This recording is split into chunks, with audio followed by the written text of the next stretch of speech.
have 11 bands on the label right now, and all of them have pretty much just come from very close relationships. 80% of them were friends that I grew up with. It's just always been like, we'll put out records for people that we know and like.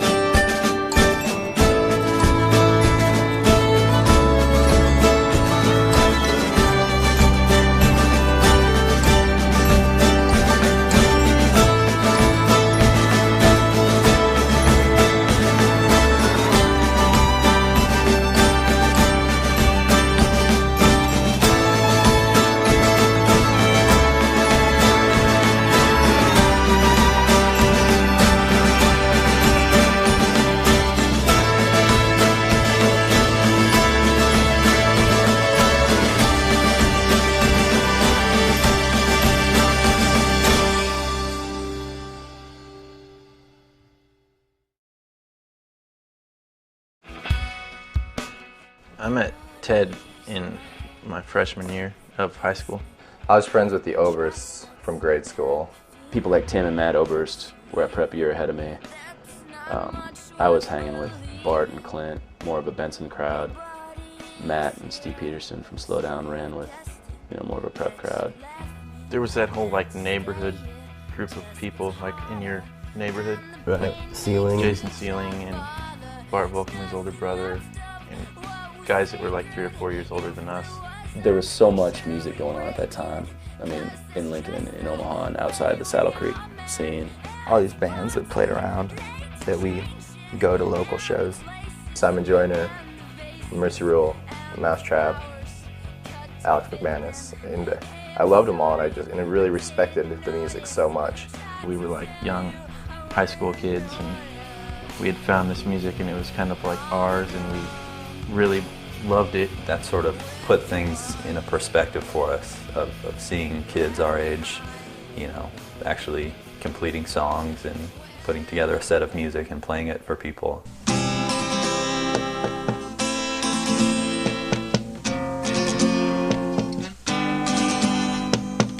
We lived next door to Bart, like I said, and Bart and Ted, they were in high school together, and I was in 7th grade, I think, 6th, 7th grade, when they were playing in Gravy Train, which was their first band in high school. People would come over and he'd play songs, and Ted Stevens came over one time and heard him play, and he was pretty excited about it, young kid, writing songs, just wanted to have him play for other people. And so right about that time was when he played at Kilgore's for the first time. Kilgore's was a coffee shop, 33rd in California in Omaha, back in the early 90s. We'd go there every week and watch Bill Hoover, Alex McManus, Simon Joyner.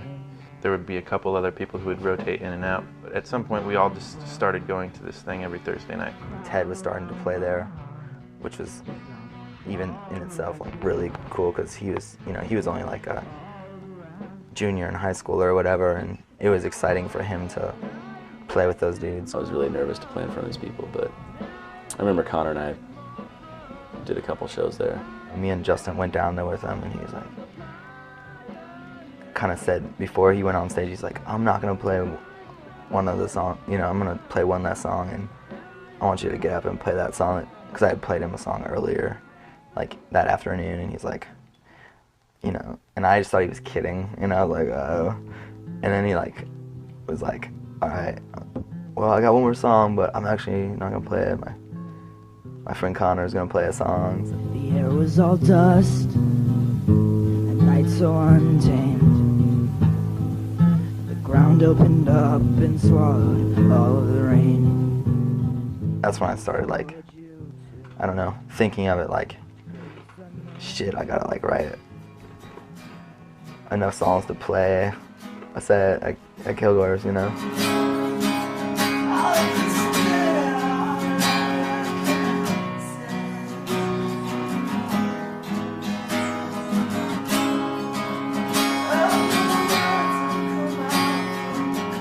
Ted was the first person that really I guess, heard me play songs and was like excited. He even brought like a 4-track over to my parents' house and like recorded me, like first recording ever did, which was the cassette tape, Water, and I am the wild wind,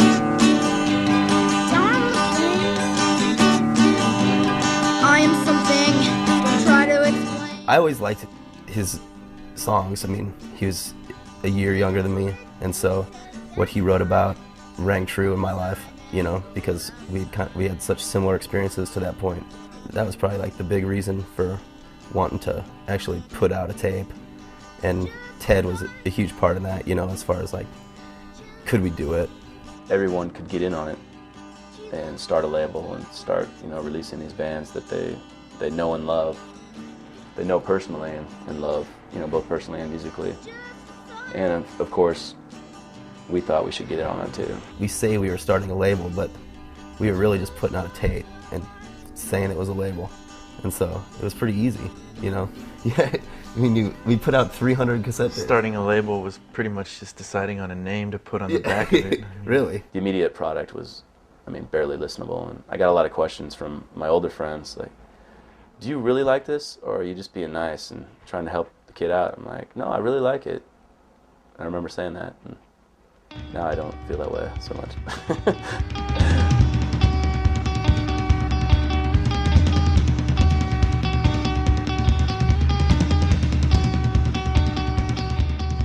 Right when we released it, we were talking about what are we going to release next. I think there was something, you know, there was something to that. Like, we thought we were starting a record label, you know, and we were excited about it. And since Ted was kind of like a part of, you know, like this, such a part of releasing Water, it was just kind of the natural next step. Let's put out my tape, and then we put out Polecat, Ted's band.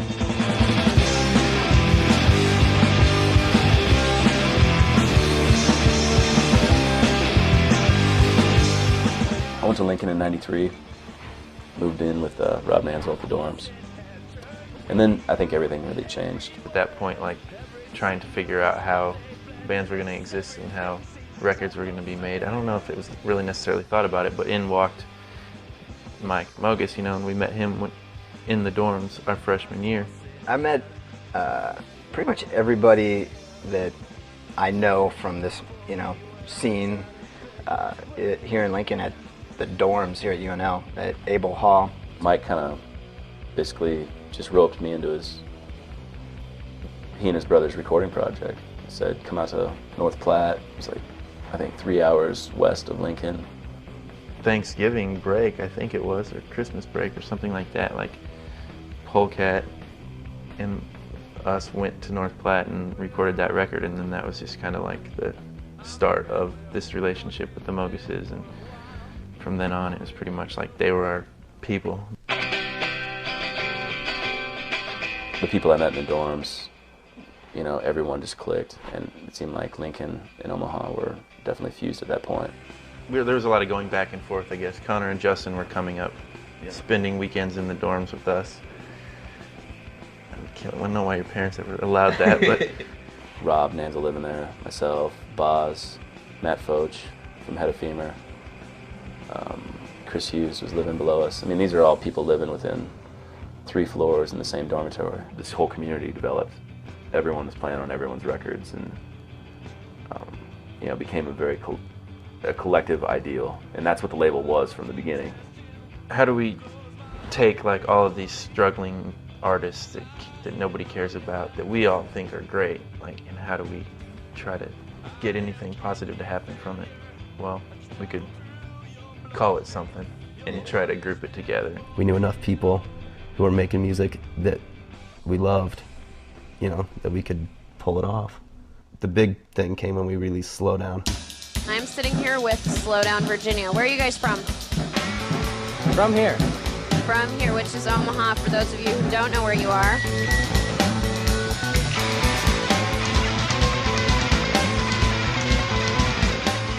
Slow Down, Virginia is the reason we started playing music. And I just remember going to see Slowdown play was like the most exciting night of the month or however often they played. Todd and I went and saw Slowdown for the first time at the Cog Factory. You know, probably 15, 20 people there. It was probably the single most inspiring musical moment I've ever had. Just the first song was amazing. Has anybody seen Juan Pablo's shoe? Little boy, so much floats inside your head. Slowdown Virginia was like a cult icon. You know, anyone that heard Slowdown or saw a show, not anyone, but anyone within our group that became fans, seemed like they were really moved by what they were doing. They seemed way ahead of their time. And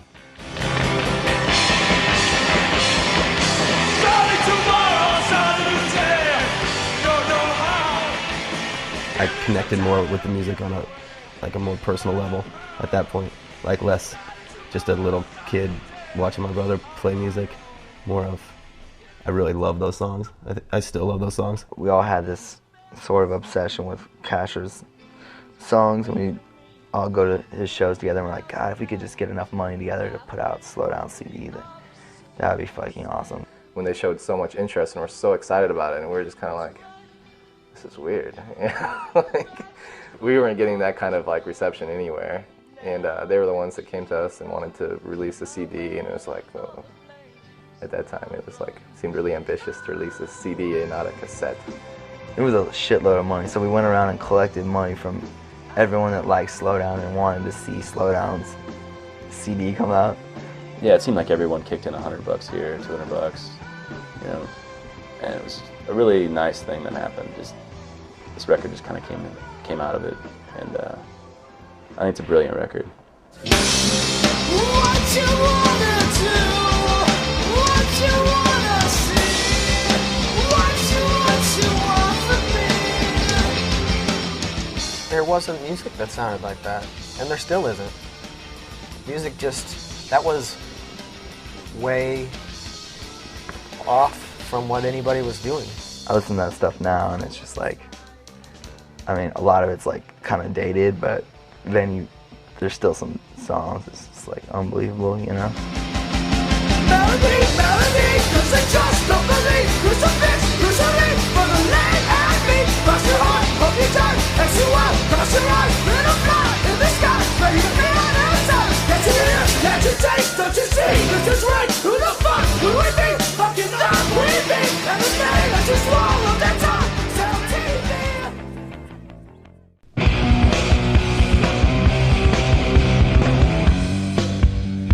The community of bands and musicians probably became clearer around the time that we got to know like Todd Beckley and Joel Peterson. This is when it was still called Lumberjack Records, but I loved how people kept referencing Saddle Creek in the songs. Polecat more or less coined the phrase Saddle Creek with naming a song Saddle Creek. I feel like that became this derogatory term, and like people started saying like the Creekers and the Creek Kids and they're elitists, and then we probably picked it up and started using it. But prior to that, like, I don't think we defined ourselves as that. January 20th, 95 was the first use of Saddle Creek as promotional juice for these groups, and it was a concert at Cafe Shakes in Lincoln. It was like Spend an Evening with Saddle Creek, I think, was on the flyer. It was probably one of the first times, I mean, we'd always played together in one form or another, but that might have been the first time that it was fairly clear, the association between the bands. Polecat, Slowdown Virginia, Commander Venus, first show. There were people there, for sure. That was like a kind of a big event. Like, it was sold out. And I think that was the first time where any of us realized it. Like, people were paying attention. Yeah. Tim and I have kind of become friends, and we're just like hanging out a lot. I don't know if it's his idea or my idea, but we just decided, you know, to be in a band. Can't you tell me? Don't you know it? I remember just one evening sitting out on the porch, and it was Matt Bowen and Connor and I, and Connor and Matt were talking about how they're going to get together and start practicing and start a band up. You should play bass. It's like, all right. And then there was this really shy, cute roommate of Ted's that we liked a lot. His name was Rob Nanzel.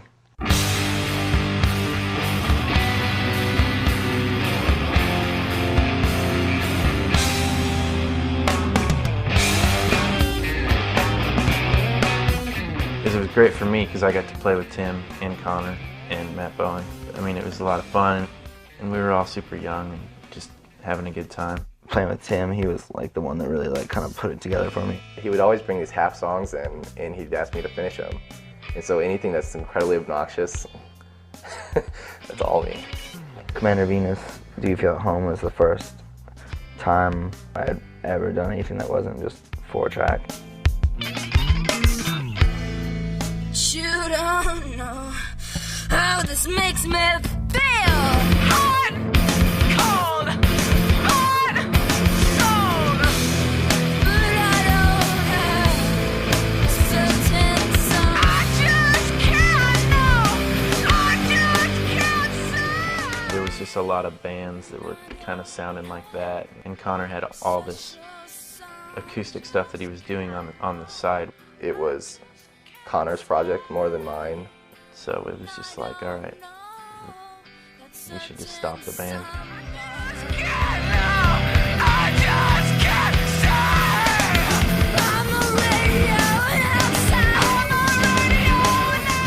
He always would get on me and be like, "You hate this band. You hate this band, don't you?" And I'm sure he'll still say the same thing. There's definitely a point where it was apparent that the label needs to grow and needed management, and it was only assumed that Rob would kind of step into that because he was really interested in that, I think, from day one. Coincidentally, Mike and I were in this entrepreneurship class, and we needed to decide on a final project. Our one thing for the year is like create a business. So we were going to do it anyways, so we just went, well, we might as well do it for class. People were in there making bagel shops and fucking indoor golf, places, and it's like, what the fuck? And giving their presentations about this, and everybody's like, oh, that's a good idea. Yeah. And then me and Rob come up there with our fucking records and passing them around, and people are like, what in the fuck is this? You gotta be kidding me. You're gonna make records? The teacher, on the other hand, liked our idea. We approached all the bands at that time under the notion that we were going to try to make it more cohesive. But that was just because we needed to have a name. Once we opened our eyes and noticed that there's a world outside of Omaha and there's actually a huge distributor named Lumberjack. We contacted them as well as some other independent distributors, and they had all kind of been very confused. Like, what, are you part of, are you a subsidiary of Lumberjack Distribution? Like, what's your relationship with them? Oh no, we have no affiliation. This is really confusing. You guys should change your name. We got everybody together and talked about like what should it be called, what makes sense. And the first thing that came up was that Saddle Creek would be a good name. It was just like a 50-50 partnership between me and Rob. We just set it up. I mean, we made official paperwork, went down to the courthouse and got it, legalized as a business, tax-paying entity. Had it published in the paper, blah, blah, blah. That was definitely the period where Lullaby and Cursive were national acts, making records for Crank and Bar None, respectively. And Saddle Creek was doing the 7 inches. We felt like there was going to be a certain demand for the Lullaby 7 inches. So how are we going to get them out there? And how is this going to help, like the back catalog, like with the Commander Venus records and things like that? That was really the transformation of the label into something national.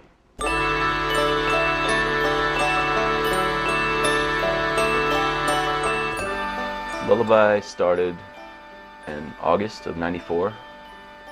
Mike and Ted started hanging out, and through their common interest in the band Uncle Tupelo and Vic Chestnut, Ted had written some songs that were more in that vein. It wasn't country and it wasn't folk, and it was, you know, progressive thinking, you know, lyrically and so forth. We did 4 songs that August of '94, just Mike and I. It was really informal because he was like, I don't want to make a band, I just have a couple of songs. I think it was Queen of Long-Legged Insects and Honey Drop the Knife. Honey, please put the knife away.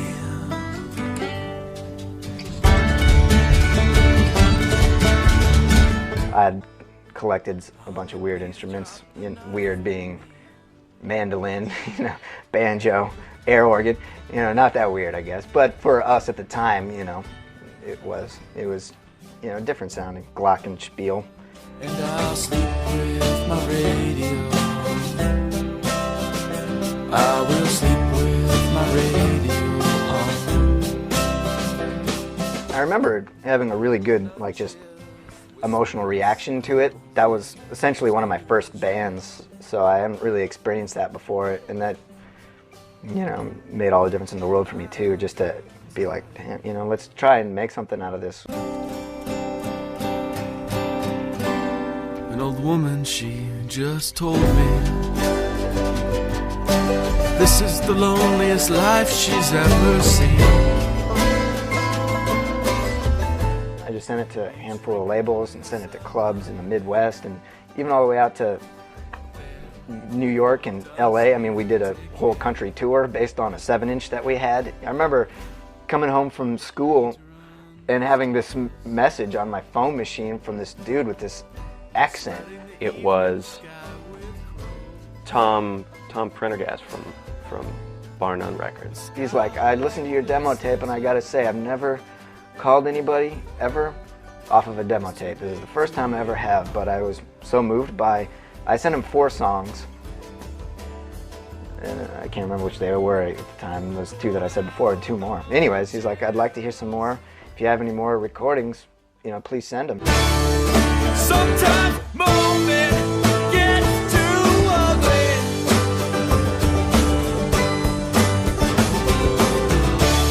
So we'll just wash it down with pride. We were the first ones to get a record deal. We were the first ones to get on TV.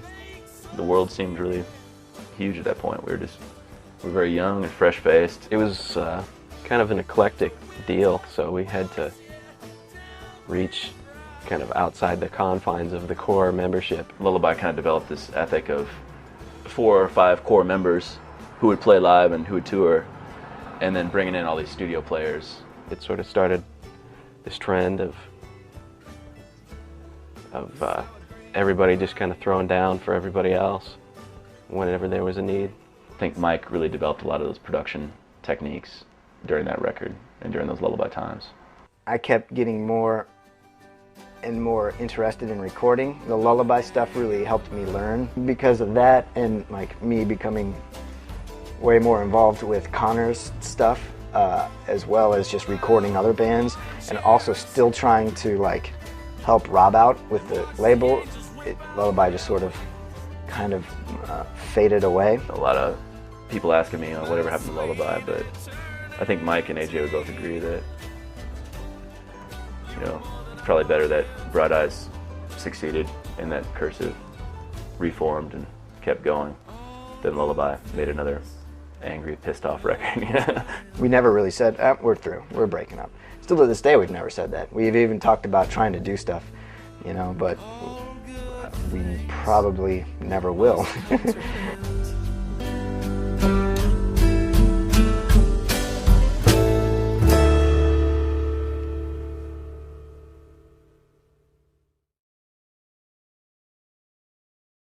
The way that Saddle Creek started on a national level, I think, was pretty accidental, I guess I would say. Because we can look back now and be like, oh yeah, it worked so well. You know, Lullaby for the Working Class working with Bar None, and Cursive working with Crank and Commander Venus, with the Wind Up / Thick. You know, that, you know, we went out, we branched out, and we came back again because we're such a solid force or something like that. But you know, I don't feel like that's necessarily the case. When all the bands started off, you know, we really wanted to make the label work. We wanted it to get to a point where we could put out all the records ourselves, but we knew at the time that that just wasn't feasible. It was like first impossible to be successful as a band, and it was second more impossible to have a label make it with all your bands. In the interim, bands, you know, looked for other labels to do things with, but we would always try to maintain some sort of affiliation with those artists by doing the vinyl versions of the records or 7 inches here and there and things like that. Somewhere down the line, everybody could come back and put out all the records on Saddle Creek. Hello,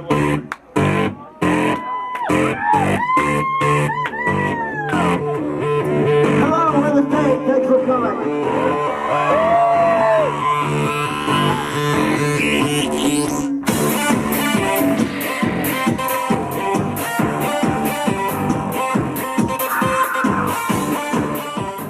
I had been friends with Todd Beckley for quite a while, just from the skate park. But then he, I guess, had a bum knee that sort of prevented him from skateboarding as much as we had in the past.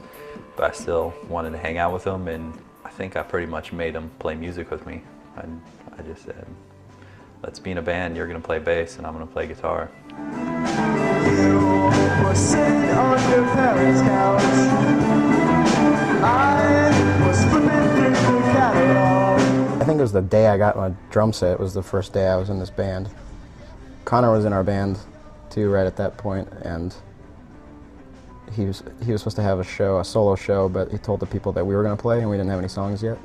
We wrote 9 songs in 2 weeks from scratch and then played a show. We're a soft rock band from Omaha, Nebraska. Our name is Norman Baylor. Everything's broken, nothing works, nothing works. Everything's broken, nothing works. It didn't really turn out very soft and smooth like we had envisioned in the first place, but it was fun.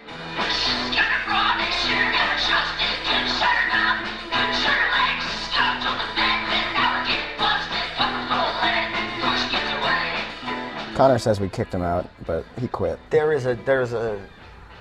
See, the thing is, he quit in the first place, and we were kind of like, oh, good, he quit. And then, then he changed his mind. Then he came back to practice, and we were like, no, you quit. But then he didn't want to quit, so he says we kicked him out. At that point, you know, I think we saw things on a little grander scale than just, you know, us playing local shows at a coffee shop and putting out a tape. I don't think any of us were comfortable with putting out a CD under the name Norman Baylor. You know, it was a name that honestly didn't mean a damn thing to any of us. We wanted to get the exact one that we thought would go with the music that we thought we would make in the future, because we hadn't sounded up to that point. We didn't sound like the way we wanted to sound, and actually, in hindsight, it didn't happen until the next record. Syntax lies, no difference in art and life, just what we say, and the order the words go, We kind of wanted to make it like a mixtape, you know, a bunch of different styles of songs and stuff, but and it was kind of that, but we still just Sucky mixtape. Yeah, it's a sucky mixtape.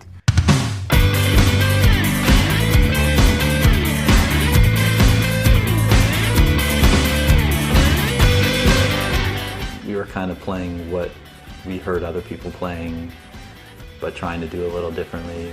And I think traveling around, seeing other bands and other guitar players pretty much do the same thing was, you know, kind of a kick in the head of like, oh, all right, this puts things in a little wider perspective of we're just another band in another city doing the same thing. We kind of thought about a lot of different instruments to bring into the band to just help us think of new ways to make sound or write songs or whatever, you know. I think at the time we even thought about bringing in a DJ and, you know, all the string players and whatever, you know, we were open pretty much to anything.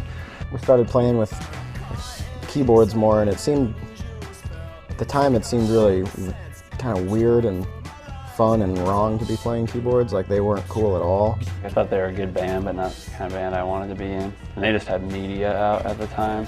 We wrote Worked Up So Sexual and Sex Is Personal without Jacob.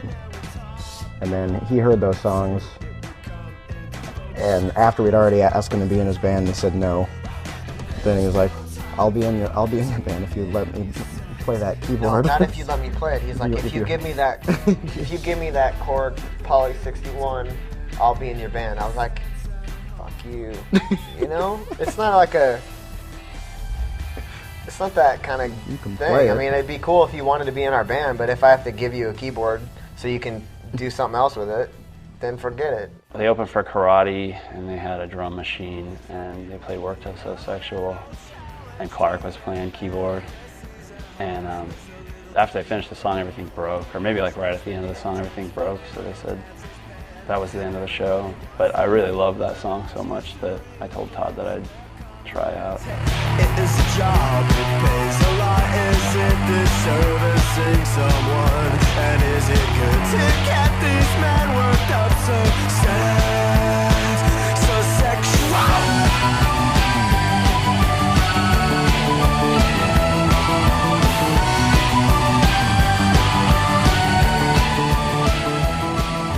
He was more interested in playing keyboard in our band if we were going to sound like that. Yeah, so we kind of respect him more for it now. He Considering was right. that he was right and those other songs sucked and he shouldn't have wanted to be in the band. You know, I think that we're all fans of some of the early, you know, the punk bands that kind of went electronic, like in the early 80s and such. And we weren't trying to do what they did, but we just kind of found ourselves in the same place as them, and so some of the things that we did were pretty similar. We were conscious of that during Blank Wave Arcade, but tried to throw something in each song that fucked it up so that it didn't fit into, you couldn't accidentally really think it was from the 80s or something. It wasn't supposed to be a throwback, it was just kind of like a reference to stuff that we grew up on. And I remember when we first played those songs,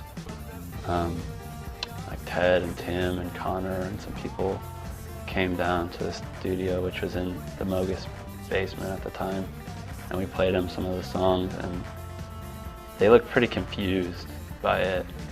And I remember Tim asking us if it was all going to be so apocalyptic. He's like, what is this? You know, does your whole record sound like this? Because I don't know what was going on in his head, but it was very weird for us to have, you know, Tim come in, who, you know, had the hugest amount of respect for and has been one of the single most greatest influences on our band, come down, hear what we're working on, and just say, what's going on here? You know? That feeling of, man, people are going to hate this, but I love it. Like, that's our favorite feeling. And it happened during that record, and so I think we felt like we were finally on to something that we, right off the bat, were excited about.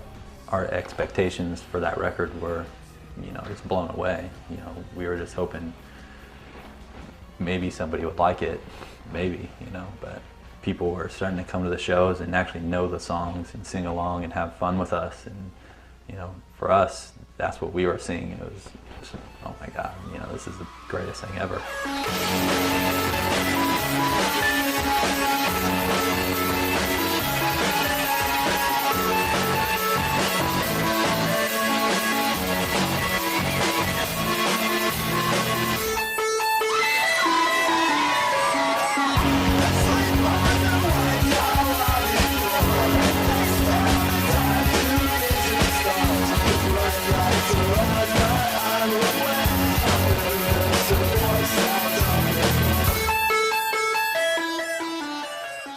So after we toured endlessly for Blank Wave Arcade, we, you know, obviously had desires to be creative again and to write new songs.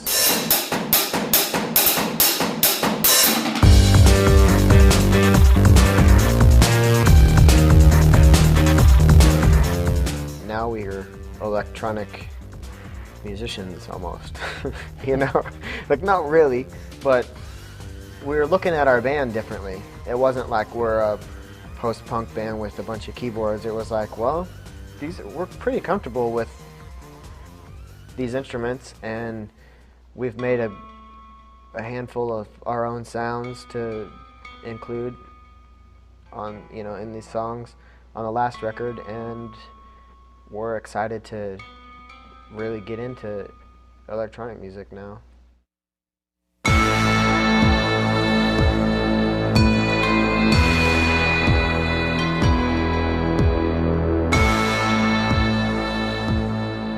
Todd was becoming better and better friends with the Post. We were all aware of his background of being, you know, a death metal singer and guitar player.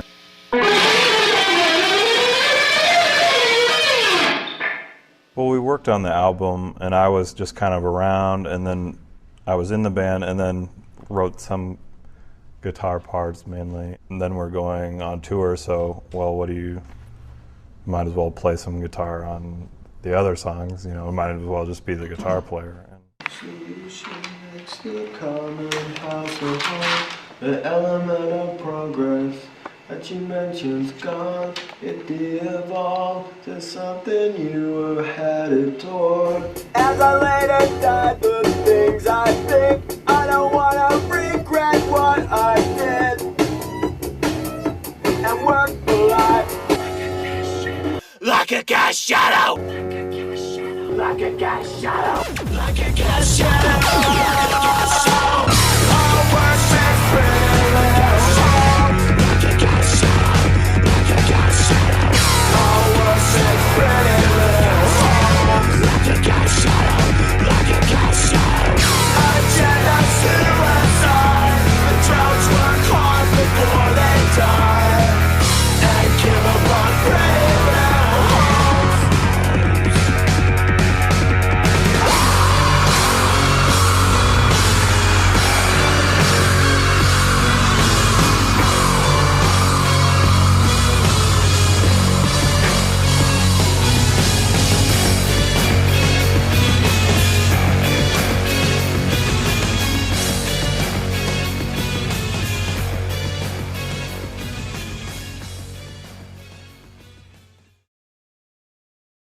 to do it on the level that people wanted, you know, where they wanted it to go. I just didn't have the time, you know, or really the direction. You know, I didn't really know how to move on from where it was. Rob had graduated from here in Lincoln and moved to Omaha, and since I was hardly, you know, doing the day-to-day stuff that I used to do, because I was just being busy with other things now, he moved the label to his apartment.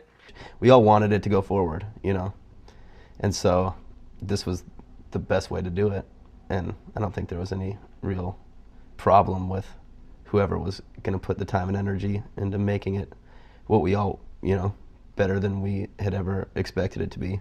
It came to a point where, like, I wasn't doing anything, you know, helping the label. I mean, maybe I would make a few phone calls on a label's behalf or answer some emails or contact somebody about something, you know, like, but one day I just went up to Omaha. I was like, well, Rob, you know, it's your label now. You know, you got a lot of shit going on, and you need other help, you know, and I'm not it because I'm doing other stuff.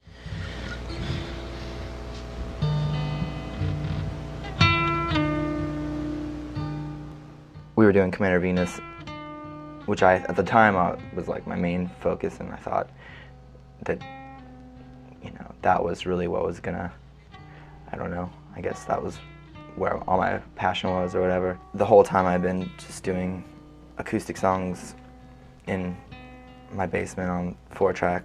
The recordings were horrible. The songs were pretty horrible too, but, you know, I just remember coming home from school every day and just, you know, just start recording.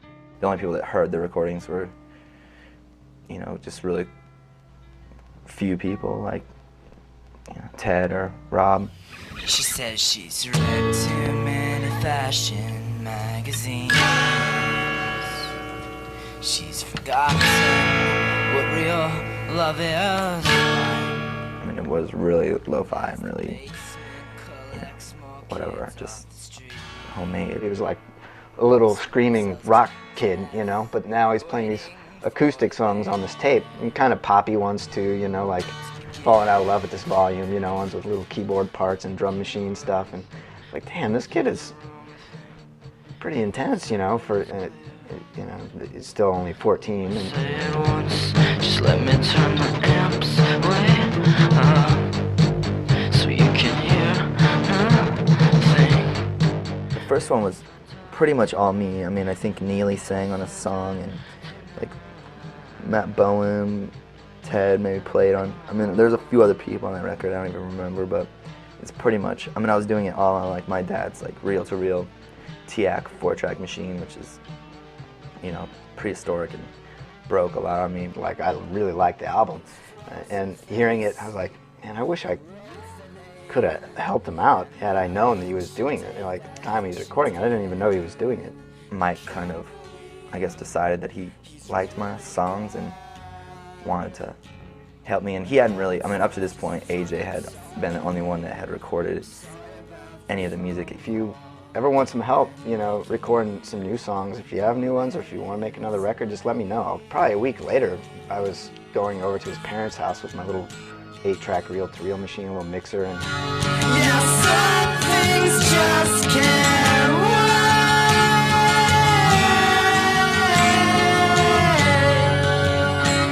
Yeah, some things just can't wait.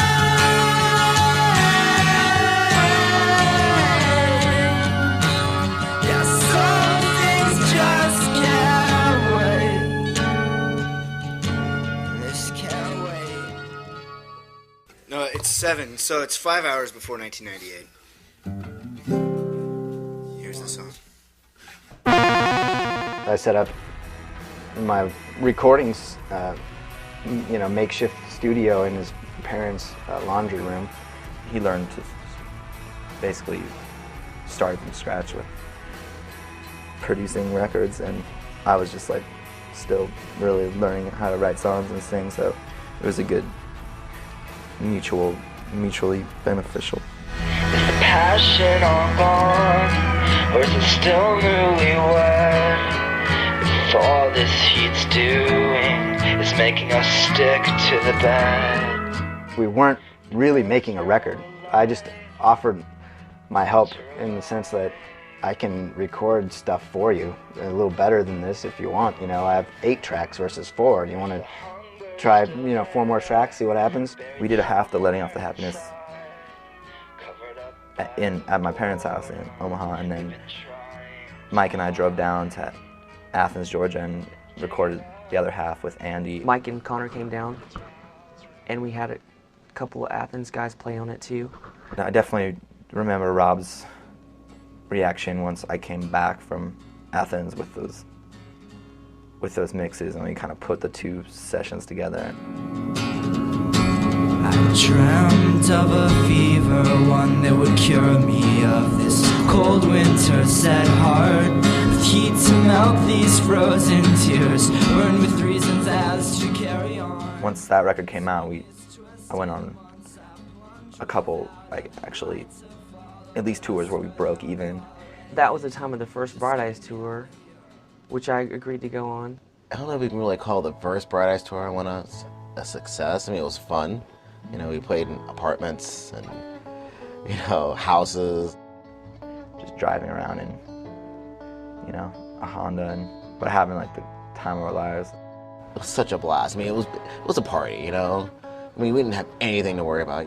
You know, bass drum in the back seat with me. We played to average of about 10 people a night, I guess. Was a sweet smile, and then a denial.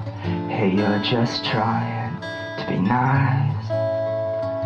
But there's a meaning to every fleeting. Having people like come to the show and know the song, or at least have some idea what you're about, was a totally new experience and made it feel a lot more real, I guess. I know you try to play it cool, but there's some thoughts you just can't hide. We recorded Fevers and Mirrors at Mike's house in Lincoln, and we're just kind of like basically shut ourselves in his house. It was like the dead of winter. That was me and Mike and Connor doing the recording in Mike's old house basement. It snowed the whole time we recorded that, so I didn't leave the house. We just stayed inside his house for like a month and recorded basically like around the clock. There's a dream in my brain that just won't go away. It's been stuck there since it came a few nights ago. It felt more, at least to me, more like urgent to make this thing and like get it out. I can remember the day that we were mixing that, and like really going like, God damn, this is just really moves me. Once we, mixed and mastered it and started giving copies to people, it was like, everything changed. Here's a scale, weigh it out, and you'll find easily more than sufficient doubt that these colors you see were picked in advance by some careful hand. The packaging seemed more professional if there was, the mirrors and the die cut. Like, this is something that never would have been possible before. We had to assemble them ourselves and stuff. That seemed like a jump backwards. We're putting mirrors on Bright Eyes, and we're polishing them just like this. We polish them just like this because we really take pride in how polished the Bright Eyes mirrors are. This one needs to be polished yet. We did realize that there was some anticipation for it. I don't think we really thought about, I know we didn't really think about it and really feel that there was, but evidently there was. I didn't really feel this was gonna change my life when the record came out. I wasn't sure of that, but it totally did. Did you expect it all to stop at the wave of your hand? Like the sun's just gonna drop. If it's not, you demand well. It seems that Fevers really broke the mold as far as wide-scale attention. There was a lot more acceptance more readily. Right off the bat, it was getting reviewed in magazines. Our CDs weren't getting reviewed in before, and they were all pretty good reviews.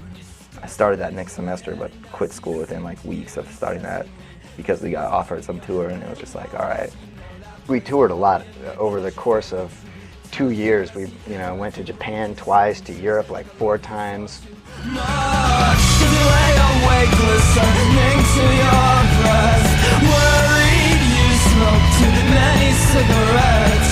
Is he coughing now on a bathroom floor? For every speck of tile there's 1,000 more you won't ever see, but must hold inside yourself eternally.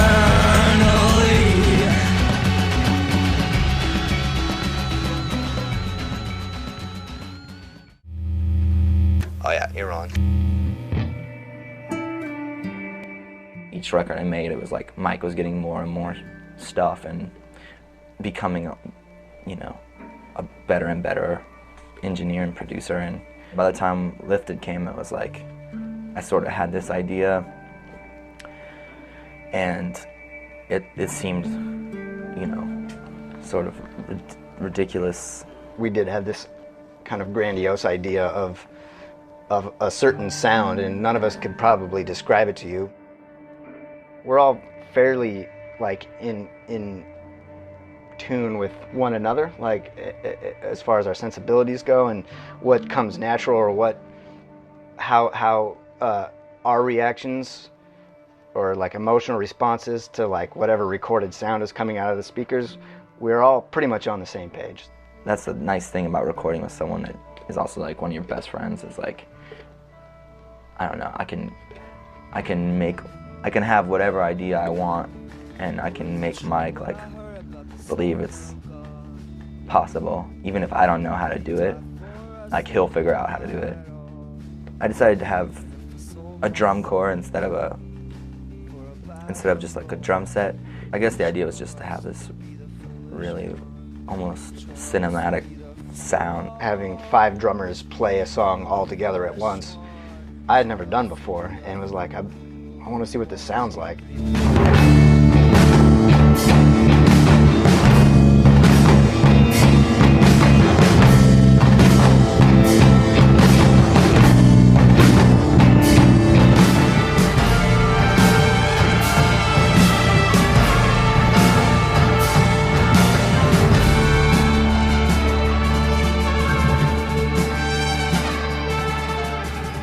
I think we're in there for, when it's all said and done, like nearly 2 months, and had 40 different musicians come through. It was just a good time to have that many people making music together. And that's sort of one of the themes of the record.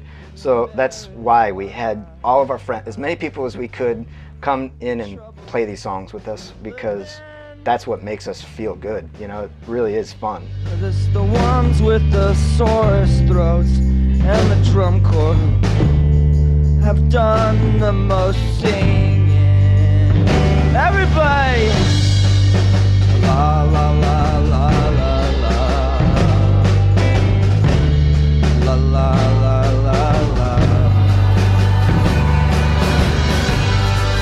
La la la la la la la.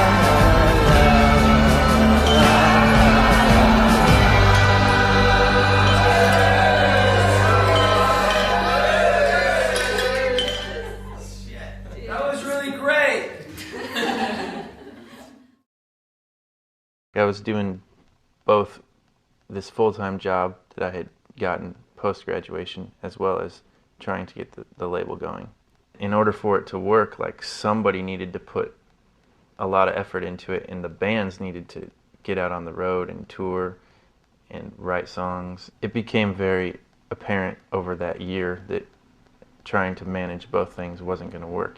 And so I was kind of like faced with the dilemma of, what should I do with the rest of my life type of thing, you know? Like, do I keep this job that actually pays me to work there, or should I throw that away and, you know, try to do this label?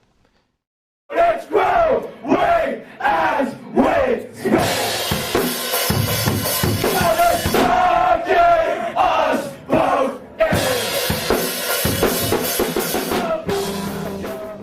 Slowdown Virginia ended. It was just one of my, I think, multiple points in my life that I'm sure I'm going to continue on with, where I just try to quit bands and move on and do something else. I remember Steve Peterson and Matt McGinn coming up to me one day, like I was bowling, and this kind of gave me the, like, I don't get it, why can't we just play? You know, like, we'll get Clint to play drums.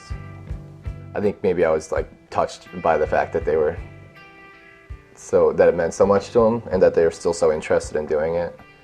And what the hell? What else was I doing? You know? So we started doing Cursive from there.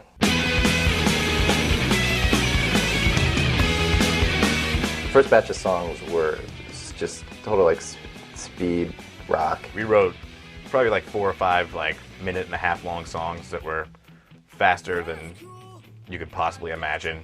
We did that for like 2 shows, and I was like, all right, so all those songs suck. And then we started writing again. We started writing like all the slowest songs possible.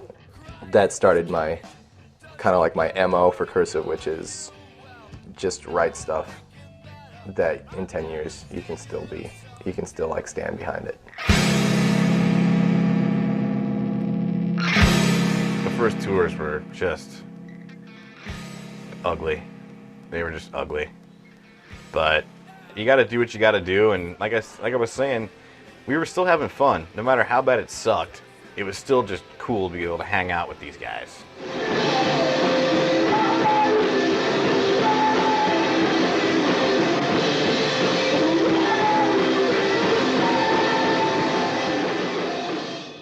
It kind of came to a point where Tim wanted to leave town and move to Portland. Steve was pretty sure he was going to law school. Since there were so many of these factors involved, that maybe it would be best to just call it a day at that time. You know, record what we had done, knowing that we're already breaking up, and then release it posthumously and, you know, put it to sleep that way. I was just like, well, you know, Tim wants to go do his thing. He'll go do his thing, you know, that's fine. I got no problem with that. Gets married, moves away. He's gonna try to start a band out there, you know. Hey, that's cool. That's the way it works.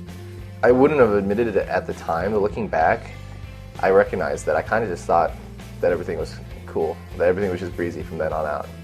So I could just move to Portland, and I'm Tim fucking Kasher, so I can just like find a band, and it'll be rad, and I'll take my pick of labels of who I'll release with, and it's all a lie, and I can, like, I'm reluctant to think that today. The days are spent shining amongst the wonders of how cold it is outside. Not to mention their greatest, like finding their show, reflected naked, better than finding, like a substitute for love. And all I know is that's all that is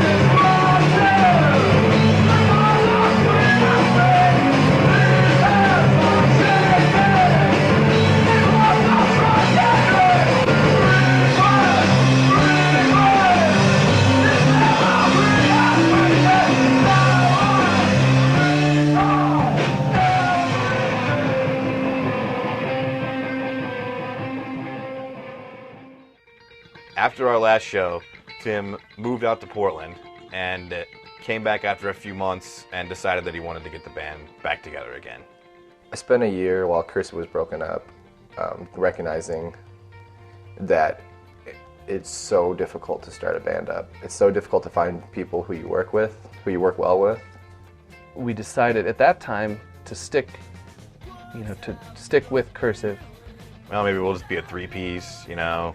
We all loved the music. We all thought that we were doing something that was important enough to keep doing it, and then other people needed to hear it. We had looked towards Ted to help fill in the space with us. I was totally in love with Cursive. I thought they were the greatest band since Slowdown Virginia, and I remember voicing that to Tim and saying that I wanted to be a part of it, and that I'd practice my scales, jokingly, if they would give me the gig. It was the first group I had been in with a role of accompaniment instead of writing and, you know, leading the group, singing mainly. It was a slow transition for me, but it was also a very helpful one. It just made really good sense to me because Ted can add so much to a band. Ever since he started with us, he's just been really had such a big role in shaping like the directions that we go, and I really feel like he has a better scope on things like that than I do. It'd be true to say that I thought maybe Cursive's time was over. You know, I thought, what can we do with rock and roll? You know, loud rock, emo rock, whatever it's called. I didn't really see like any limitless possibilities. You know, I saw like the confines of the genre. I saw like my own frustrations with music and writing and rock and roll.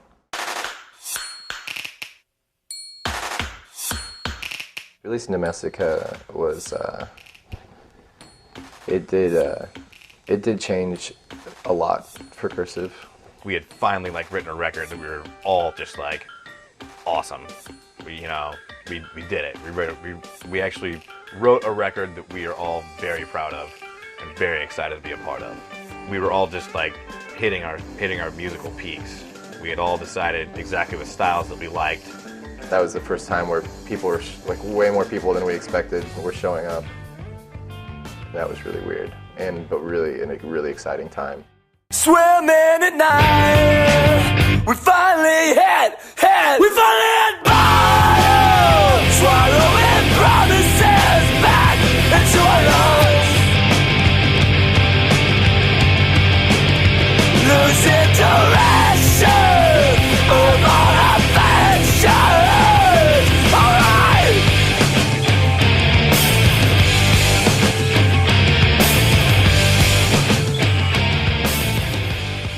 I guess I see it as just another one of those stepping stones, and Cursive doing their part with Saddle Creek and for Saddle Creek. And I think that's the first time that at least McGinn and I for sure recognized that this was going to work out. This was all like starting to fall into line for us. We had done Domestica and we'd written these songs for Burst and Bloom, and I was just feeling a little bit like stagnant. Tim was becoming incredibly bored by four-piece rock and roll music, and definitely had discussed just like either trying something completely different, changing our name, doing something else weird. Tim is a great writer, and he has a lot of ideas about where he wants the band to go, and in a lot of ways the rest of the band, follows. I honestly thought Tim was out of his mind. I thought it was the weirdest thing I'd ever heard, a cello player in a rock band. I hadn't really heard Cursive before Ted called me and asked me to maybe meet them, maybe play with them.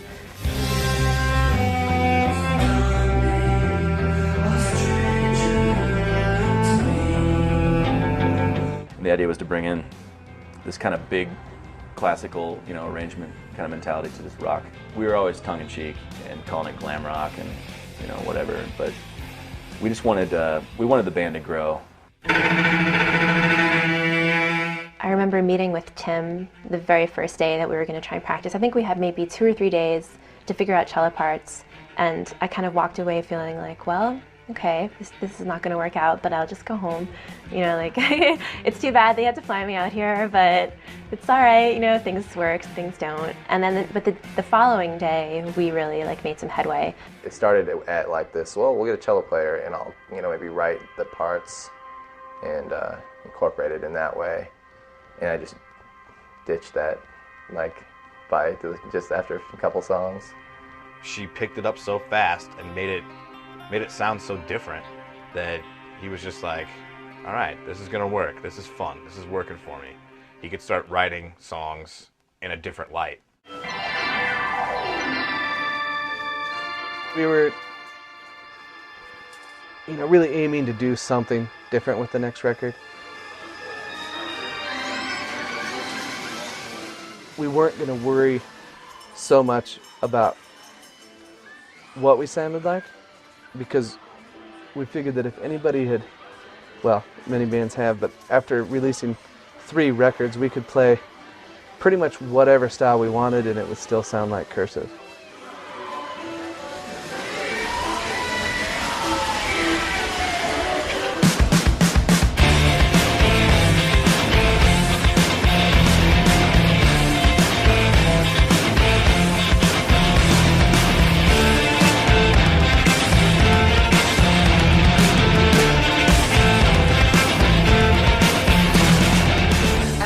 Definitely had no idea how it was going to do. I guess I only wanted it to do better than Domestica. I had a talk with the band at the time and comforted not only them but myself. I was like, you know what? I think this was kind of like an ambitious, weird record, and I really love it, and I hope that you guys really love it too. And we should just remind ourselves that if this if this thing goes down in flames, it's okay, because we wrote the record that we wanted to write, and let's just be vindicated by that. Surprisingly, it did better than we expected. We were obviously going to get a little more publicity because of the success of other people on the label and whatnot at that time, but there's no way we ever could have seen something like what's happening. Luckily, there was a lot of other success before us, so we didn't let it get to our heads. The Ugly Organ did so much better than I ever thought I could ever do, ever in my life, that I can honestly tell you now that I can honestly say that it's okay if I put out another Cursive album and it doesn't do as well. That's all right, because I shouldn't have sold as many copies as I have anyways.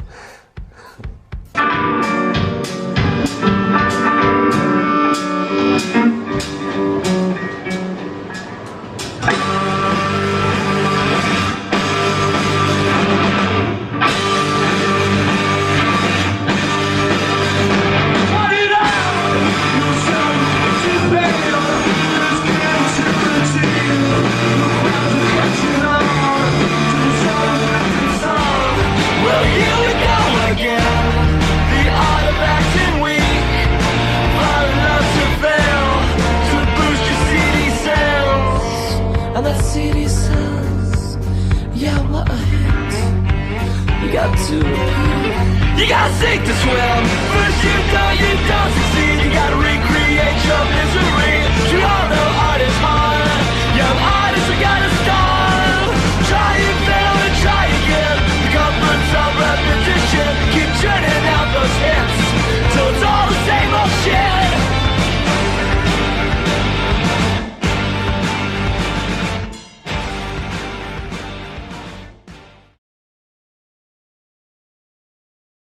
From the, I guess probably like around the release of Fevers and Mirrors, there was always like, you know, major label interests here and there. A whole new level of temptation comes in,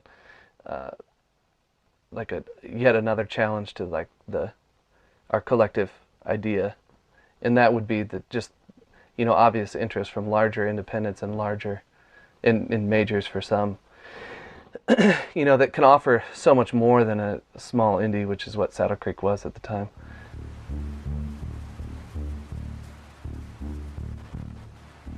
I think at the time we were sort of becoming aware that things were becoming a little different for our band. It seemed like more industry types became aware and interested. We just put out our record. We already put it out. We weren't looking for a label. We didn't have a new record to be looking for a label. It was just like all of a sudden there's all these people that wanted to put our album out again, like on their label. It's kind of insulting because you think it counts the first time, you know? It was a crash course in music industry for us. We just kind of wanted to see what people had to say. The Faint guys entertained all sorts of different offers, and I went to a lot of different meetings with them. They went to many, many more without me. It started to become a little intriguing at the thought of trying to get a bunch of money and still maintain artistic freedom. You know, it's pretty enticing to think I'll never have to work a day in my life ever again if I don't want to. I think it was just like the logical step for everybody to kind of be like, whoa, you know, like, what do we really want to do? You know, we have tons of interest. There's like all sorts of money being thrown around. These labels could, you know, obviously further this band's career, make them more known.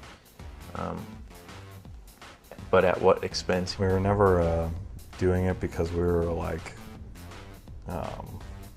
really genuinely interested in working for them. In working for them, basically. We were like completely happy with Saddle Creek.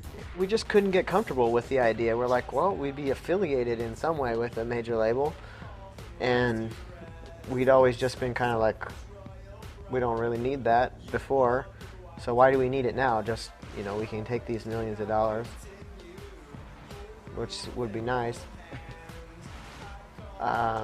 What do I need that for anyway? But aren't we pretty happy right now? You know, why do we even want to upset it, you know, or risk upsetting it, even if we don't know how we're upsetting it? We just kind of just said, if this makes us this uneasy, it's not right. You know, we like what we do. We like our lifestyle. We like our music style.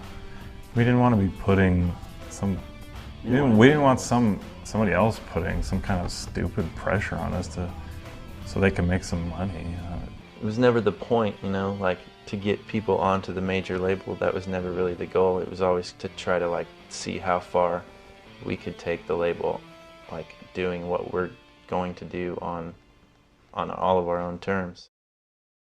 Saddle Creek has had its ups and downs as far as overall outlooks about what it's there for, you know, and there's been some internal indecision. When Novena was passed by Rob and released by Better Looking, that, you know, obviously upset Tim, and then, well, I of course too, and then I think, you know, a number of the other bands were sort of bummed about it. Being the community that we are and that we were supposed to be, it was so it didn't seem communal, I guess, at all. So it kind of came down to a opportunity for all of us to get together and discuss it. Everybody was kind of like, how come we didn't put that record out, you know? Why we shouldn't have you know, we should have done that. That's a great record. And so then everybody was kind of like, well, how's this going to work? You know, are we going to put out all these records from all the bands, or are different labels going to get involved? You know, we need to figure it out. If all the bands were going to stick with the label, then the bands wanted to have a say into what the label was going to do. I guess it just re-solidified what we had dreamed of creating and hoped to create. Up to that point, we had to be fairly conservative financially with the number of releases that we could put out. You know, the main bands were starting to have some success. That provided us with obviously more income, and we were able to then support more releases and expand our roster. It was a family, it was a collective. Anybody that's serious about what they've recorded should be able to release it.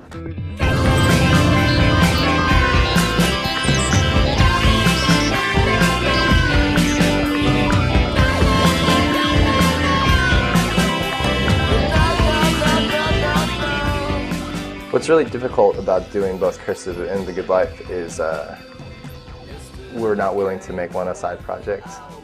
I still want Good Life to do as well as Cursive, but then where's that going to leave me? I'm going to be, you know, I don't know. I don't know the answer to it. I just figure eventually the answer will show itself. If you love it, you leave it, 'cause you hate that, you need it. It's one thing you can't have, you're too self-absorbed to change. Always my way, my way, my way, my way, my way. Hi, nice to meet you. I'm Maria. I'm Arinda. And we are Azure. And we met Andy LeMaster in Athens. I think me and Arinda went to Walmart the night we met and bought those socks that have the little glove fingers on them, you know, those creepy things that go between your toes. And so, you know, that was like love at first sight. We had been drinking buddies for about 6 months at that point. So he said, "Do you guys want to be in my band?" And we said, "Sure." Any official band that I was in had Clay in it. But you linger here all day, so high, I can't reach you. I first started working on Not So Red songs right after Drip. Didn't know it at the time, just was, you know, had these songs that I knew shouldn't be Drip songs. So I just went and dove into them to record them the way I wanted to record them. 9 songs later, I was like, well, these could all go on a record, so.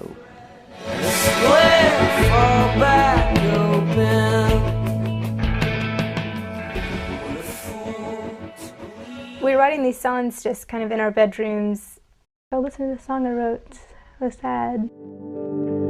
So we're speeding towards that time of year, to the day that marks that you're not here.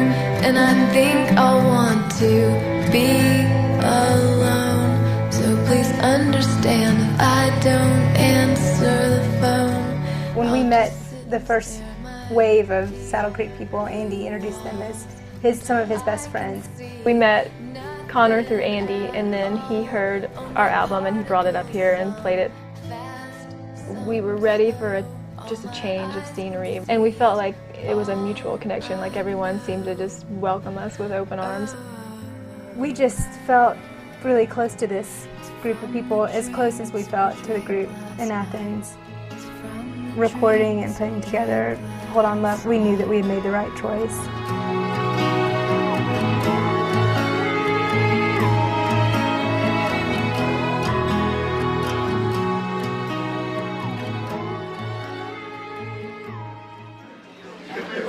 We're gonna kick out a couple more jams for you guys. And some of our best shit, I'm telling you. We're gonna put our... What are we gonna put in this? Our...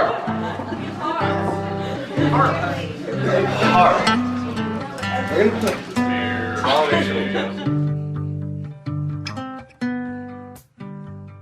I think playing in Bright Eyes just kind of swept me away. Kind of always had this dream of like being a singer in a band, you know, and I was always kind of behind the drums, and I loved the drums, but then at some point it's just like, I gotta do it, you know.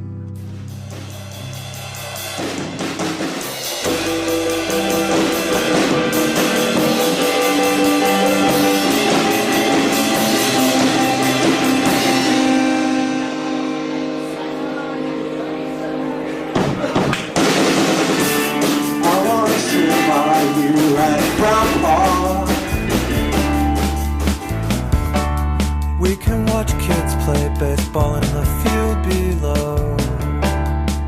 There's been kind of a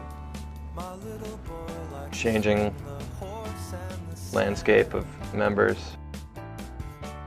We have such good chemistry now than ever. We're vibrating on a hazel wire. On a hazel wire.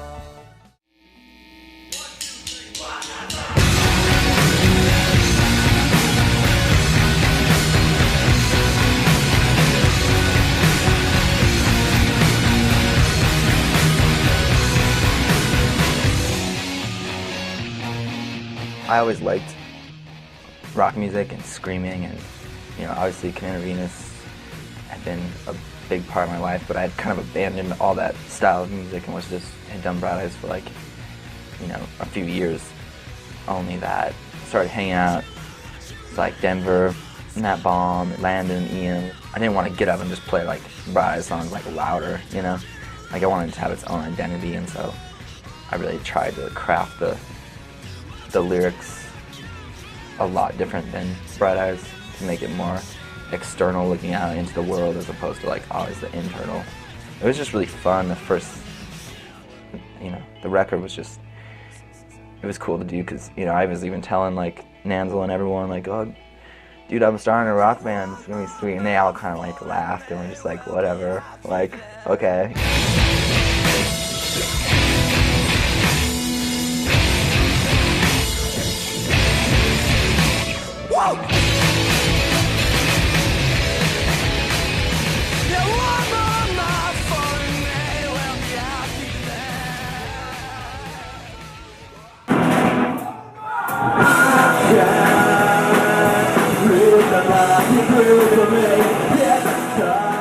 Sorry About Dresden tried to get our first record put out on Saddle Creek, and Rob said no. There was a little bit of animosity between, I think, Tim and Connor and the people who didn't necessarily want to put out the Sorry About Dresden record. And so when we were ready to do the second one, because who they are, they're my family, they're my friends from, you know, however far back, I said, well, you know, do you want to put out the second Sorry About Dresden record? And as it turns out, we got to be on Saddle Creek. Everybody knows who's walking. What's your game? So I think we've hit at least a medium, or a place where I'm kind of proud of, where we get to be the part-time band. We get to be sort of the guys who don't necessarily fully commit to like the rock and roll lifestyle. Or, you know what, we'll just be a rock band, and if it happens, it happens. And if it doesn't, then we'll be happy making music. Tim was like, well, there's this cool studio in Lincoln that we all record at with Mike Mogus, and we knew who Mike Mogus was at that point, and he's like, you guys should, you know, check it out. Someone come quickly, this place was built for moving out. We got word that Saddle Creek was interested in putting this record out. And having spent all this time here, and you know, with all the friendships and the record that we made with all of these people, it just seemed like a really amazing place for us to be.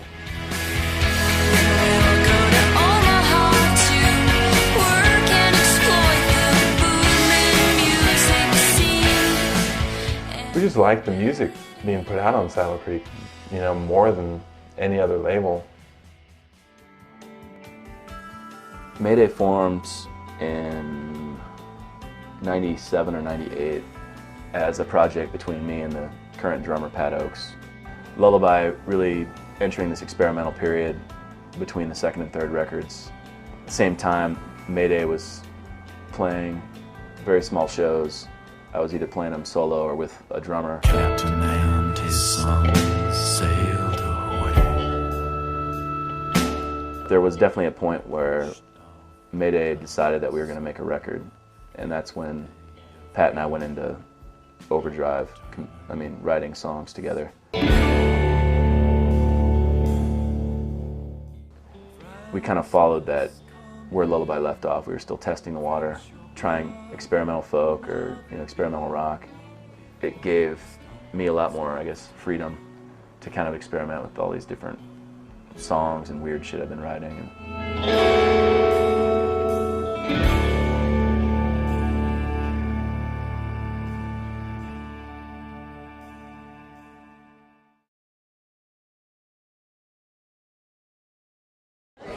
Hi folks, my name is Jonathan, I'm from Seattle, and we here represent Sub Pop Records. And we want to give Connor and Saddle Creek this wood record. Memory 100,000 records sold. Rob promised that he would throw a kegger for the first band that would sell 10,000 records, because it really seemed really far away. Those things came and went a few different times, and we never had our party. I didn't really think about how many records we were selling until I guess, it was apparent that it was going to sell 100,000, which, kind of was insane, and everyone decided was a big deal. I want to say thanks to you for being the first person to sell 100,000 records on Saddle Creek.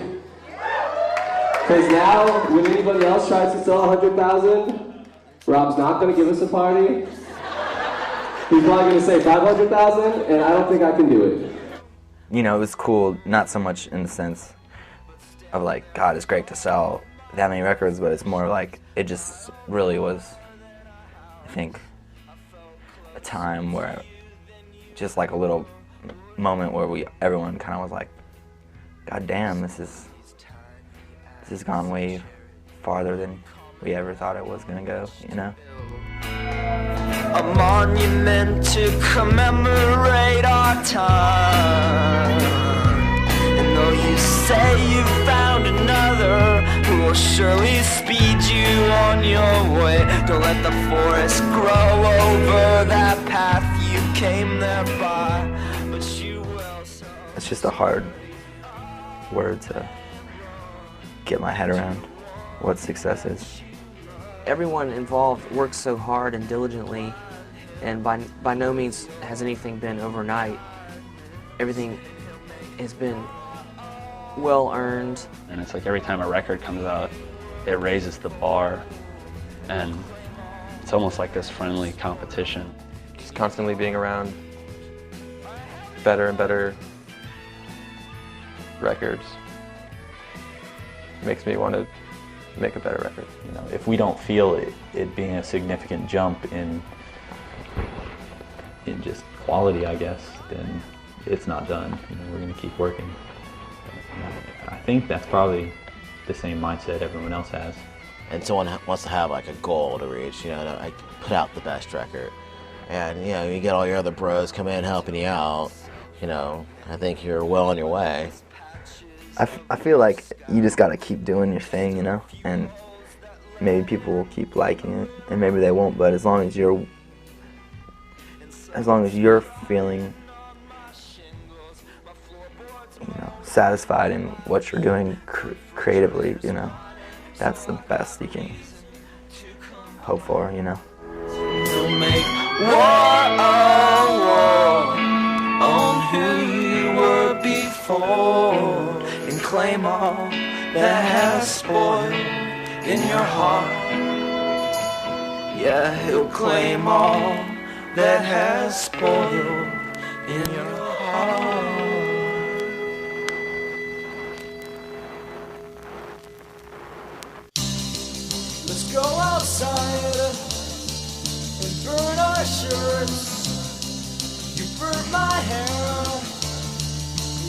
such a jerk. What you wanna do? What you wanna see? What you want from me?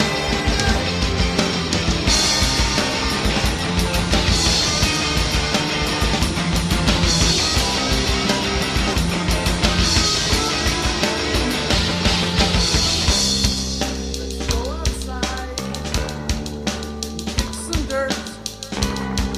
I'll kiss your grits. I'm such a jerk. Why you gotta cruise? Why you gotta scream? Why won't this red light turn green? They'll start a conversation. Hot sauce to brass, it's white trash. Fix me like a fire. That's not my fault. Hair is like the grass. So take it back. Valley is nice. Dairy Queen on Friday nights.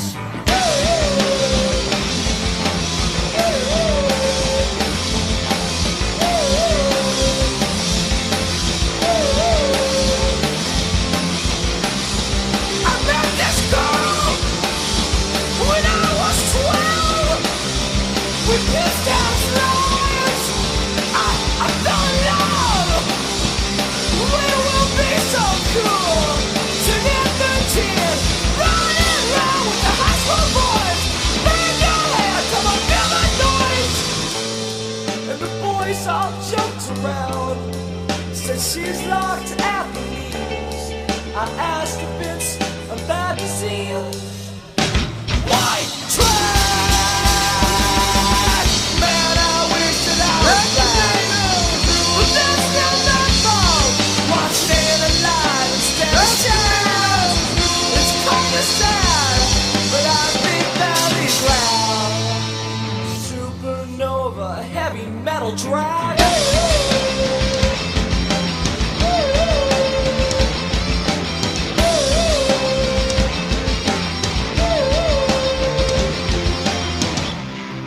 It's automatic. It's systematic.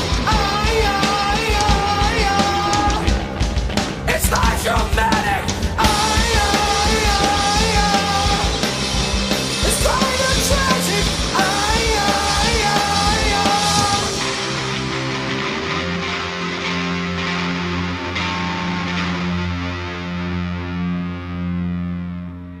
I told you kids, you're never gonna be as good as I am.